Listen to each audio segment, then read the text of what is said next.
अस्सलाम वालेकुम व्यूअर्स, आप सबको एक दफ़ा फिर मेरे यूट्यूब चैनल में खुश आमदीद। Viewers, PST paper D Khan division का हमने स्टार्ट किया था, तो उसमें उसके जो मैथ पोर्शन में कुछ क्वेश्चंस रह गए थे उनको चलते हैं सॉल्व करने की तरफ। मेरे पास इसमें क्वेश्चन है कि find the surface area of cuboid with length 12 cm, breadth 8 cm and height 6 cm। ठीक है, हमें surface area of cuboid find करना है जिसमें हमारे पास लेंथ, ब्रेथ और हाइट मेंशन है। तो हमारे पास सरफेस एरिया ऑफ क्यूबॉइड का ये फार्मूला है। अब लेंथ, ब्रेथ, इनकी जो वैल्यूज़ यहाँ पर मौजूद हैं आप इनमें पुट करते जाएं। तो मेरे पास 2 as it is.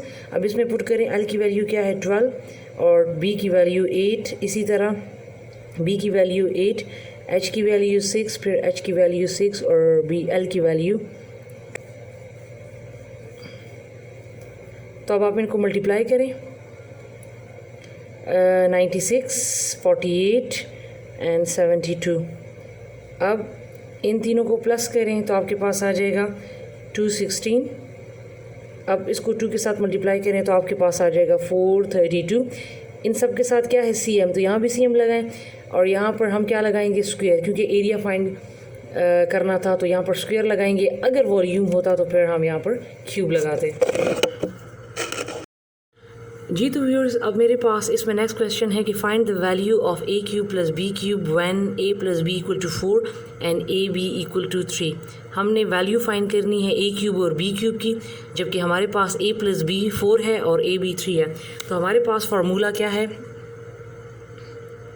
A plus B का होल क्यूब का फार्मूला हमारे पास। आप इसको इस फार्मूले से पहले ओपन करेंगे क्योंकि इसी में हमने ए क्यूब प्लस बी क्यूब की वैल्यू को फाइंड करना है। हमारे पास जब हम इस फार्मूले को खोलते हैं तो हमारे पास आता है ए cube plus B cube plus 3ab और ये ए प्लस बी।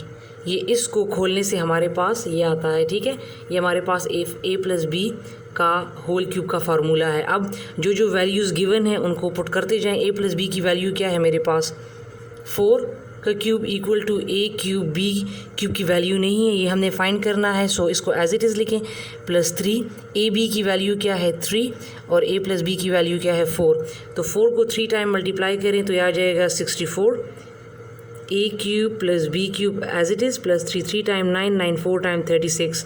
अब आप क्या करेंगे, 64 को एज इट इज़ लिखें क्योंकि हमने ए क्यूब बी क्यूब की वैल्यू फाइंड करनी है। तो ये 36 प्लस है, जब उस साइड पे जाएगा तो माइनस हो जाएगा।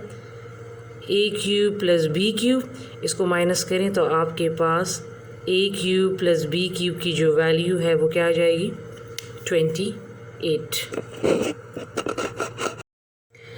जी तो व्यूअर्स, मेरे पास इसमें नेक्स्ट क्वेश्चन है कि 10 composers type a book of 75 pages in 5 days। In how many days the same composers would type a book of 45 pages. ये कंपाउंड प्रोपोर्शन का क्वेश्चन है। इसमें हमारे पास टोटल क्वांटिटीज़ कितनी है 3। Composer, pages and days.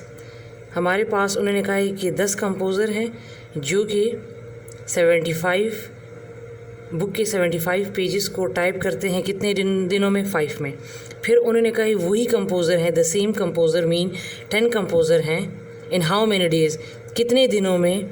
In how many days mean x, हमने days को find करना है, वही कंपोज़र हो गए। लेकिन अब क्या है 45 पेजेस को वही कंपोज़र कितने दिनों में टाइप करेंगे। तो देखिए ये तो दोनों सेम है। ठीक है, तो इसका तो एरो जो है ऊपर रख लें, इनके साथ हमने नहीं छेड़ना। अब रह गई ये 2 चीज़ें, इनको कंपेयर कर लें। डेज़ 5 थे तो पेजेस 75 थे। ठीक है, अब आप देख लें पेजेस कम हो गए हैं, तो जब पेजेस कम हो गए हैं तो यहाँ से आप अंदाज़ा लगा लें डेज़ भी कम हो जाएंगे, क्योंकि उनको डेज़ कम दिए हैं तो पेजेस भी उन्होंने कम टाइप किए हैं। तो इसका मतलब है कि एक चीज़ कम हो रही है तो दूसरी चीज़ भी कम हो रही है, एक चीज़ ज़्यादा हो रही है तो दूसरी चीज़ भी ज़्यादा हो रही है।